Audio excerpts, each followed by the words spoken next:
Rosemary Ashe, welcome back to the new Wolsey. Oh, thank you very much. I'm thrilled to be back here, I have to say.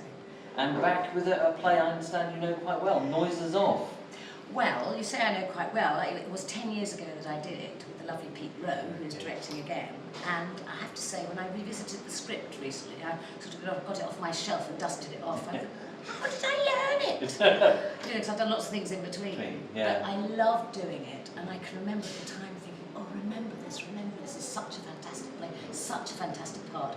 And it was so challenging for all of the whole cast, and we loved doing it. So what do you think is the appeal of the play? I mean, it's now down as a great classic of contemporary British theatre, isn't it? So I mean, why do people go back to it? I don't know what it is. I mean, I suppose it's because there's a play within a play. There's the actual farce first of all, and then it's because the director's sitting in the stalls to start with. I hope I'm not giving anything away by saying that. And then it's a rehearsal to start with of the play, and then the rehearsal stops, and the actors come out of their actor characters and become their other characters. So the audience have a little sort of an insight into what goes on maybe in rehearsals. So there's that aspect of it. Plus the sheer absurdity of it. I mean, particularly the second act when the set turns round and you do see backstage, I think it's partly that as well, what goes on backstage. I mean, things like that do go on backstage, actually. I was going to ask, I mean, have you ever been in a tour or in a show that is that chaotic? Oh, yeah, I mean, certainly things, well, not quite, but certainly things, you know, all sorts of messages and bits and pieces do go on. People sometimes think it is a play in itself, what goes on backstage or in the wings, things that go on. Yeah, I mean, there's a lot of discipline in playing with farce, isn't there? Because, I mean, the idea is it all looks fairly simple, it all looks fairly straightforward. But, I mean, I know from talking to actors about other performances, you do need to rehearse it. It's not an improvised No, play. I mean, it has to look, I mean, that's with anything really, isn't it? You've got to make it look as natural as possible with any acting, when you're performing, hopefully. Yeah. And with this, we had to drill it. Yeah. We drilled and drilled and drilled it over and over again until it was absolutely exactly what we're doing. It's the only way to do it, very, very repetitive.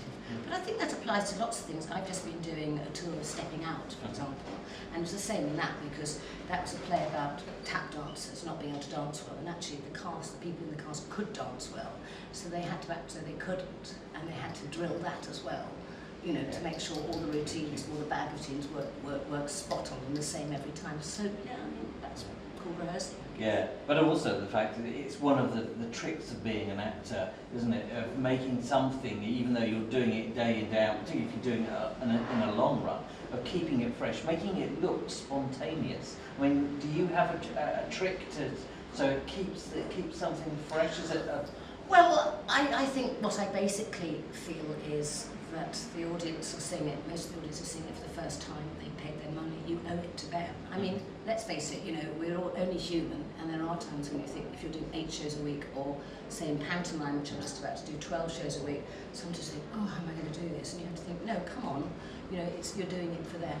Finally, welcome back to the Wolsey, because I understand you've got quite a history with the building. Well, yes, I was trying to remember when I first came here, and I can't remember the date, but I came here and played The Witches Into the Woods, which was the first production outside the West End. And then I did Annie Get Your Gun here, and I did a couple of plays When We Are Married and The Apple Cart, but I think that was quite a while ago, I think that was 95. But I love working here, because it's a wonderful rep and a wonderful theatre, and I cut my teeth. I did actually my first plays here, in fact, because I asked Dick Tuckey if I said, he booked me to do musicals, I said, could I do some plays, please? Yeah. And of course, I mean, you mentioned sort of Into the Woods being the first time outside the West End. The Wolsey has a reputation of doing new and exciting work.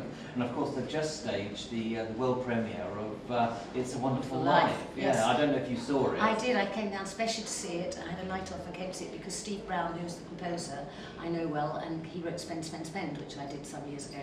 And I thought it was tremendous. I hope it has a life. You know, the fact that it started life here is fantastic. I believe there's going to be something else happening with it, but I thought it was tremendous. Well, thank you very much. Thank you very much. Lovely to see you.